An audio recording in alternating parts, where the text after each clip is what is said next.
ನೋಡಿ ಕ್ವಶನ್ ನೋಡಿ, find the conditional number of an invertible matrix A is equal to 1 3 3 5 with respect to L1 ನಾಮ್. ಇಲ್ಲಿ conditional number ಅಂದರೆ ನಿಮಗೆ ಅದರಿಂದ ಕಂಡೀಷನ್ ವೆಲ್ ಕಂಡೀಷನ್ ಗೊತ್ತಾಗುತ್ತೆ ಆ ನಂಬರಿಂದ. ಅಂದರೆ ಕಂಡೀಷ್ನಲ್ ನಂಬರ್ 1 ಮತ್ತು 1ಗಿಂತ ಕಡಿಮೆ ಇದ್ದರೆ ವೆಲ್ ಕಂಡೀಷನ್ನು, ಅದು ಜಾಸ್ತಿ ಇದ್ದರೆ ಕಂಡೀಷನ್ ಅಂತ. ಜಾಸ್ತಿ ತಲೆ ಕೆಡಿಸ್ಕೋಬೇಡಿ. ಇಲ್ಲಿ ಕ್ವಶನ್ನಲ್ಲಿ ಏನು ಕೇಳಿದ್ದಾರೆ, find the conditional number of an invertible matrix. Invertible matrix ಅಂದರೆ ನಾವು ಇಟ್ಕೊಳ್ಳಿ determinant of A not equal to 0 ಅಂತ. ಆವಾಗ ಇನ್ವರ್ಸ್ ಎಕ್ಸಿಸ್ಟ್ ಇರುತ್ತೆ, ನಾವು ಆ ಮ್ಯಾಟ್ರಿಕ್ಸ್ನ ಇನ್ವರ್ಟಿಬಲ್ ಮ್ಯಾಟ್ರಿಕ್ಸ್ ಅಂತ ಹೇಳ್ತೀವಿ. ಗೊತ್ತಾಗ್ತಿದೆಯಲ್ವಾ? ಇನ್ವರ್ಸ್ ಎಕ್ಸಿಸ್ಟ್ ಇದ್ದರೆ invertible matrix with respect to L1 ನಾಮ್. ಇಲ್ಲೇನಂದರೆ L1 ನಾಮ್ ಅಂತ ಇದೆ, ಇನ್ನೊಂದು L2 ನಾಮ್ ಅಂತ ಇದೆ, ಇನ್ನೊಂದು ಇನ್ಫಿನಿಟಿ ನಾಮ್ ಅಂತ ಇದೆ. ಏನಿಲ್ಲ, ಸಿಂಪಲ್ಲು. L1 ನಾಮ್ ಅಂದರೆ ನೀವು ಕಾಲಮ್ಸ್ದು ಅಬ್ಸಲ್ಯೂಟ್ ವ್ಯಾಲ್ಯೂ ತೊಗೊಂಡು ಆ್ಯಡ್ ಮಾಡಬೇಕು. L2 ನಾಮ್ ಅಂದರೆ ಇದ್ರದ್ದು ಐಗನ್ ವ್ಯಾಲ್ಯೂ ಮತ್ತು ಅಂದರೆ ಮ್ಯಾಕ್ಸಿಮಮ್ ಐಗನ್ ವ್ಯಾಲ್ಯೂ ಮತ್ತು ಮಿನಿಮಮ್ ಐಗನ್ ವ್ಯಾಲ್ಯೂಸ್ಗಳನ್ನ ಫೈಂಡ್ ಮಾಡಬೇಕು, ಅದ್ರ ರೇಷಿಯೋ ತೊಗೋಬೇಕು. ಮತ್ತು ಇನ್ಫಿನಿಟಿ ನಾಮ್ ಅಂದರೆ ಅಬ್ಸಲ್ಯೂಟ್ ರೋಸ್, ಇಲ್ಲಿ ರೋಸ್ ಇರುತ್ತಲ್ವ, ರೋಸ್ದು ಎಲಿಮೆಂಟ್ನ ಅಬ್ಸಲ್ಯೂಟ್ ವ್ಯಾಲ್ಯೂ ತೊಗೊಂಡು ಅದು ಆ್ಯಡ್ ಮಾಡಬೇಕು. ಅದರಲ್ಲಿ ಮ್ಯಾಕ್ಸಿಮಮ್ ಏನಿದೆ ತೊಗೋಬೇಕು. ಜಾಸ್ತಿ ತಲೆ ಕೆಡಿಸ್ಕೋಬೇಡಿ. ಈ ಪ್ರಾಬ್ಲಮ್ ಮಾಡೋಣ, ಹೆಂಗೆ ಮಾಡೋದು ನೀಟಾಗಿ ನೋಡ್ಕೊಳ್ಳಿ. ತುಂಬ ಈಸಿ ಪ್ರಾಬ್ಲಮ್ ಇದು. ಫಸ್ಟು ಗಿವನ್ ಮ್ಯಾಟ್ರಿಕ್ಸ್ ಬರ್ಕೊಬಿಡೋಣ. A is equal to 1 3 3 5. ನೋಡಿ, ಈಗ ಕಂಡೀಷ್ನಲ್ ನಂಬರ್ಗೆ ಫಾರ್ಮುಲಾ ಬಂದು K of A is equal to, ಇದು ಬೇಕಿದ್ರೆ ಲಾಸ್ಟ್ ಬೇಕಾದರೂ ಬರ್ಕೋಬೋದು, ಸ್ಟಾರ್ಟಿಂಗೇ ಬೇಕಾದರೂ ಬರ್ಕೋಬೋದು. ನಾಮ್ ಆಫ್ ಎ ಅಂದರೆ ಇದಕ್ಕೆ L1 ನಾಮ್ ಆಫ್ ಎ ಅಂತ ಹೇಳ್ಬೋದು. ಅಥವಾ ಇಲ್ಲಿ 1 ಬರೀರಿ, L1 ಬರೀಬೇಡಿ, 1 ಬರೀರಿ. L1 ನಾಮ್ ಎ ಇನ್ವರ್ಸ್ದು, ಇಲ್ಲಿ 1 ಬರೀರಿ, ಇಲ್ಲಿ 1 ಬರೀರಿ. ನಾಮ್ ಆಫ್ ನಾಮು 1, ಇದು ನಾಮು 1, ಇದು ಎ ಇನ್ವರ್ಸ್ದು, ಇದು ಎದು. ಈಗ ಇದೆರಡು ಫೈಂಡ್ ಮಾಡಿ ಮಲ್ಟಿಪ್ಲೈ ಮಾಡಿದ್ರೆ ಕಂಡೀಷ್ನಲ್ ನಂಬರ್ ಸಿಗುತ್ತೆ. ಇದು ತುಂಬ ಈಸಿ ಫೈಂಡ್ ಮಾಡೋದು. ಯಾವ ಥರ ಫೈಂಡ್ ಮಾಡೋದು ನೋಡ್ಕೊಳ್ಳಿ. ಫಸ್ಟು ನಾಮ್ A with respect to L1, ಅರ್ಥ ಆಗ್ತಿದೆಯಲ್ವಾ? ಇದಕ್ಕೆ L1 ನಾಮ್ ಆಫ್ ಎ ಅಂತಲೂ ಹೇಳ್ಬೋದು. ಇದಕ್ಕೆ ಫಾರ್ಮುಲಾ ಬಂದು ಮ್ಯಾಕ್ಸಿಮಮ್ ಆಫ್ ಅಬ್ಸಲ್ಯೂಟ್ ಇಲ್ಲಿ ನೋಡಿ ಕಾಲಮ್ಸ್ ತೊಗೋಬೇಕು. ಫಸ್ಟ್ ಕಾಲಮಲ್ಲಿ 1 ಇದೆಯಲ್ವ, ಅದರದ್ದು ಅಬ್ಸಲ್ಯೂಟ್ ವ್ಯಾಲ್ಯೂ 1 ಇರುತ್ತೆ. ಅಕಸ್ಮಾತ್ -1 ಇದ್ದರೆ absolute value of -1 will become +1 ಆಗುತ್ತೆ. Plus absolute value of 3 first ಕಾಲಮ್ದು ಅಬ್ಸಲ್ಯೂಟ್ ವ್ಯಾಲ್ಯೂ ತೊಗೊಂಡು ಆ್ಯಡ್ ಮಾಡಬೇಕು. ಆಮೇಲೆ ಸೆಕೆಂಡ್ ಕಾಲಮ್ದು ಅಬ್ಸಲ್ಯೂಟ್ ವ್ಯಾಲ್ಯೂ ತೊಗೊಂಡು ಆ್ಯಡ್ ಮಾಡಬೇಕು. ಅಬ್ಸಲ್ಯೂಟ್ ವ್ಯಾಲ್ಯೂ ಅಂದರೆ ಪ್ಲಸ್ ಇದ್ದರೆ ಪ್ಲಸ್ಸೇ ಇರಲಿ, ಮೈನಸ್ ಇದ್ದರೆ ಪ್ಲಸ್ ತೊಗೊಂಡು ಮಾಡಬೇಕು. ಈಗ ನೋಡಿ, ಇದು 1, ಅಬ್ಸಲ್ಯೂಟ್ ಆಫ್ 1 ಅಂದರೆ 1 + 3 ಏನಾಗುತ್ತೆ, 4 ಆಗುತ್ತೆ. ಇದು 3 + 5 8 ಆಗುತ್ತೆ. ಇದು ಗೊತ್ತಾಗಲಿಲ್ಲ ಅಂದರೆ ಕ್ಯಾಲ್ಸಿಲೂ ಇದೆ ಅಬ್ಸಲ್ಯೂಟ್ ವ್ಯಾಲ್ಯೂ ಅಂತ. ಹಿಂಗೆ ನೋಡಿ, ಶಿಫ್ಟು ಇದರಲ್ಲಿ ನೋಡಿ ಹೈಪ್ ಹೊಡೆದ್ರೆ ಅಬ್ಸಲ್ಯೂಟ್ ಬಂದುಬಿಡುತ್ತೆ 1, ಪ್ಲಸ್ ಶಿಫ್ಟು ಹೈಪ್ ಹೊಡೆದ್ರೆ ಅಬ್ಸಲ್ಯೂಟ್ ಬಂದುಬಿಡುತ್ತೆ 4. ಕ್ಯಾಲ್ಸಿಲ್ ಹೊಡೆದ್ರೂ ಬರುತ್ತೆ. ಇದು 4 ಬರುತ್ತೆ, ಇದು 8 ಬರುತ್ತೆ. ಇಲ್ಲಿ ಮ್ಯಾಕ್ಸಿಮಮ್ ವ್ಯಾಲ್ಯೂ ಯಾವುದು, 8. ಇಷ್ಟೇ ಸಿಂಪಲ್ಲು. ಇದಕ್ಕೆ ನಾವೇನಂತೀವಿ, L1 ನಾಮ್ ಆಫ್ ಎ ಅಂತ ಹೇಳ್ತೀವಿ. ಗೊತ್ತಾಗ್ತಿದೆಯಲ್ವಾ? ನೆಕ್ಸ್ಟು ಸೆಕೆಂಡು ಎ ಇನ್ವರ್ಸ್ ಮಾಡಬೇಕು. ಎ ಇನ್ವರ್ಸ್ಗೆ ಫಸ್ಟು ಎ ಇನ್ವರ್ಸ್ನ ಫೈಂಡ್ ಮಾಡಬೇಕು ನೀವು. ಈಗ ಎ ಇನ್ವರ್ಸ್ಗೆ ಫಾರ್ಮುಲಾ ಏನು ಹೇಳಿ, determinant of A into adjoint A. A ಇನ್ವರ್ಸ್ಗೆ ಫಾರ್ಮುಲಾ ಏನು, one by determinant of A into adjoint A. ಇದೆಲ್ಲ ನೀವು ಆರಾಮಾಗಿ ಗೊತ್ತಿರುತ್ತೆ ನಿಮಗೆ. ಇಲ್ಲಿ ನೋಡಿ, ಡಿಟರ್ಮಿನೆಂಟ್ ಆಫ್ ಎ ಅಂದರೆ ಈ ಥರ ನೋಡಿ, ಇದನ್ನ ಇದಕ್ಕೆ ಮಲ್ಟಿಪ್ಲೈ ಮಾಡಬೇಕು, ಇದನ್ನ ಇದಕ್ಕೆ ಮಲ್ಟಿಪ್ಲೈ ಮಾಡಬೇಕು. ಅರ್ಥ ಆಗ್ತಿದೆಯಲ್ವಾ? ಇದು ಡಿಟರ್ಮಿನೆಂಟ್ ಫೈಂಡ್ ಮಾಡೋಕ್ಕೆ. ಅಡ್ಜಾಯಿಂಟ್ ಎ ಅಂದರೆ ಡಯಾಗ್ನಲ್ನ ಇಂಟರ್ಚೇಂಜ್ ಮಾಡಬೇಕು. ಇದು ಡಯಾಗ್ನಲ್ ಎಲಿಮೆಂಟ್ಸು 5 1. ನಾನ್ ಡಯಾಗ್ನಲ್ ಎಲಿಮೆಂಟ್ಸು ಬರೀ ಸೈನ್ ಚೇಂಜ್ ಮಾಡಬೇಕು.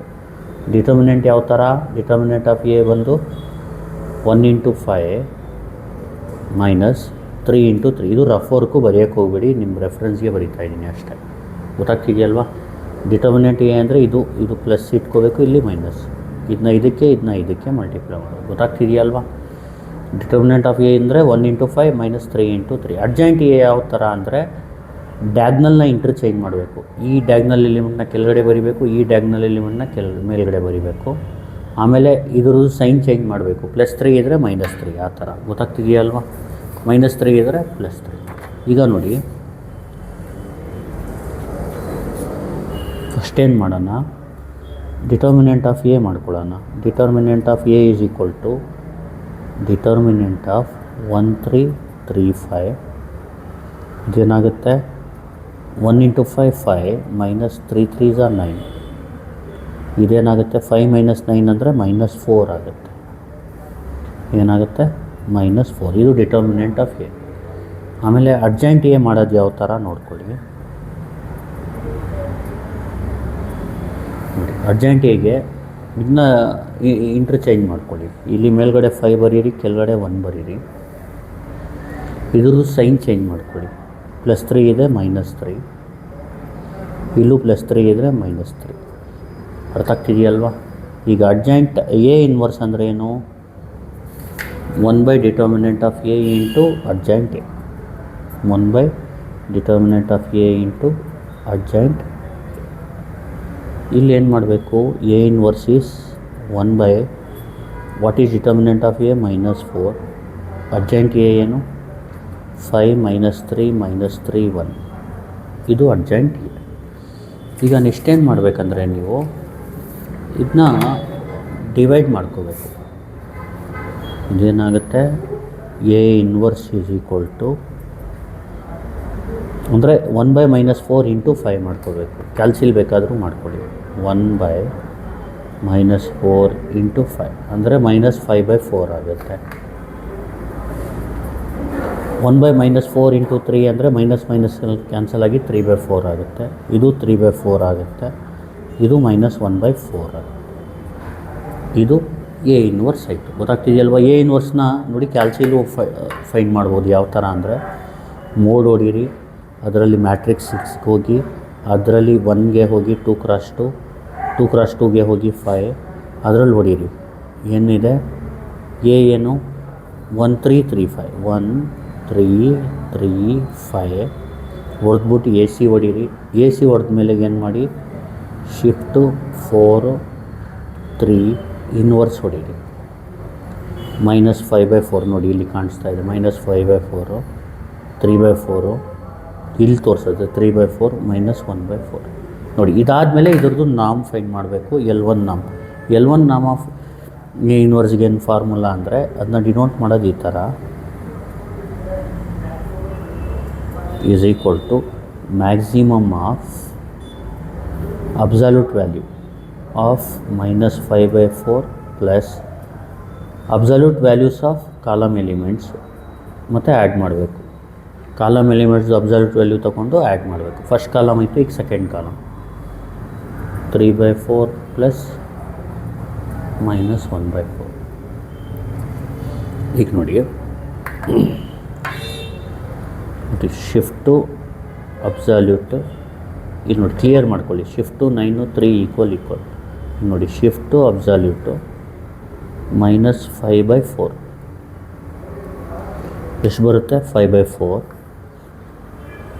ಅಂದರೆ ಮೈನಸ್ ಇರೋದು ಪ್ಲಸ್ ಆಗುತ್ತೆ ಅಷ್ಟೇ. ಡೈರೆಕ್ಟಾಗೇ ಮಾಡಿ, ಕ್ಯಾಲ್ಸಿಲೇ ಮಾಡಬೇಕಂತ ಏನಿಲ್ಲ. ಪ್ಲಸ್ 3/4 ಪ್ಲಸ್ 1/4 ಈಗ ಎಷ್ಟಾಗುತ್ತೆ,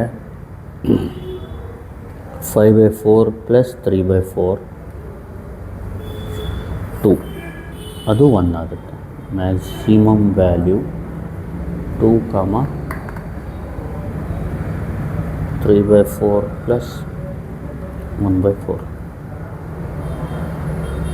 1 2, 1.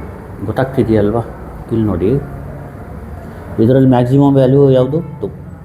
ಈಗ ಕಂಡೀಷ್ನಲ್ ನಂಬರ್ಗೇನು ಫಾರ್ಮುಲಾ,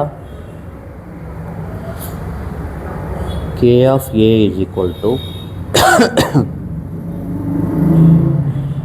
ನೋಡಿ, ನಾಮ್ ಆಫ್ ಎ. ಅರ್ಥ ಆಗ್ತಿದೆಯಲ್ವ? ನಾಮ್ ಆಫ್ ಎ ಇನ್ವರ್ಸು. ಇಲ್ಲಿ ನಾಮ್ ಆಫ್ ಎ ಬಂದಿದ್ದೇನು, 8 ಇಂಟು 2. ಕಂಡೀಷ್ನಲ್ ನಂಬರ್ ಎಷ್ಟು, 16. ಅರ್ಥ ಆಗ್ತಿದೆಯಲ್ವ?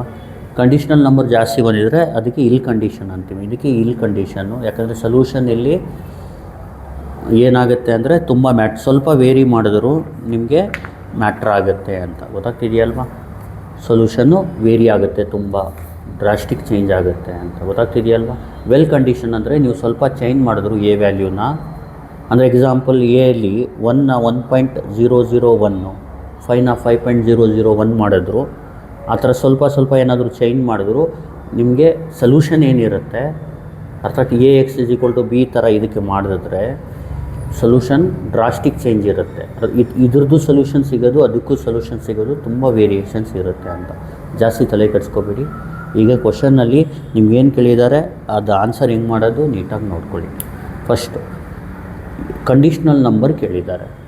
ಎ ಏನು 1335, ಅದಕ್ಕೆ ಫಾರ್ಮುಲಾ K(A) ಅಂದರೆ ಇದೇನು ನಾಮ್ of A with respect to L1 ನಾಮು, ಇದು ನಾಮ್ of A inverse with respect to L1 ನಾಮು. ಇದು ನಾಮ್ ಆಫ್ ಎ ಮಾಡಬೇಕು ಫಸ್ಟು, L1 ನಾಮ್ ಆಫ್ ಎ ಅಂತಲೂ ಹೇಳ್ಬೋದು. ಇದಕ್ಕೆ ಮ್ಯಾಕ್ಸಿಮಮ್ ವ್ಯಾಲ್ಯೂ ಫ್ರಮ್ ಇಲ್ಲಿ absolute summation of absolute value of first column ಮತ್ತು summation of absolute values of second column. ಅರ್ಥ ಆಗ್ತಿದೆಯಲ್ವ? ಮಾಡಿದ್ರೆ ಅದರಲ್ಲಿ ಮ್ಯಾಕ್ಸಿಮಮ್ ಯಾವುದು ಇರುತ್ತೆ ಅದು ಸೆಲೆಕ್ಟ್ ಮಾಡಬೇಕು. ಆಮೇಲೆ ಫಸ್ಟ್ ಎ ಇನ್ವರ್ಸ್ನ ಫೈಂಡ್ ಮಾಡಬೇಕು. ಎ ಇನ್ವರ್ಸ್ ಫೈಂಡ್ ಮಾಡೋಕ್ಕೆ ಫಸ್ಟು ಡಿಟರ್ಮಿನೆಂಟ್ ಆಫ್ ಎ ಮಾಡ್ಕೋಬೇಕು, ಆಮೇಲೆ ಅಡ್ಜಾಯಿಂಟ್ ಎ ಮಾಡ್ಕೋಬೇಕು, ಎ ಇನ್ವರ್ಸ್ ಫೈಂಡ್ ಮಾಡಬೇಕು. ಎ ಇನ್ವರ್ಸ್ ಫೈಂಡ್ ಮಾಡಿದ್ಮೇಲೆ ಸೇಮ್ ಪ್ರೊಸೀಜರ್ ಮಾಡಬೇಕು. ಮ್ಯಾಕ್ಸಿಮಮ್ಮು ಅಬ್ಸಲ್ಯೂಟ್ ವ್ಯಾಲ್ಯೂಸ್ ತೊಗೊಂಡು ಸಮ್ ಮಾಡಿ ಅದರಲ್ಲಿ ಮ್ಯಾಕ್ಸಿಮಮ್ ಯಾವುದಿದೆ ಅದು ಸೆಲೆಕ್ಟ್ ಮಾಡಬೇಕು. ಆಮೇಲೆ ಎರಡೂ ಮಲ್ಟಿಪ್ಲೈ ಮಾಡಬೇಕು ಅಷ್ಟೇ. Thank you. Please like, share and subscribe.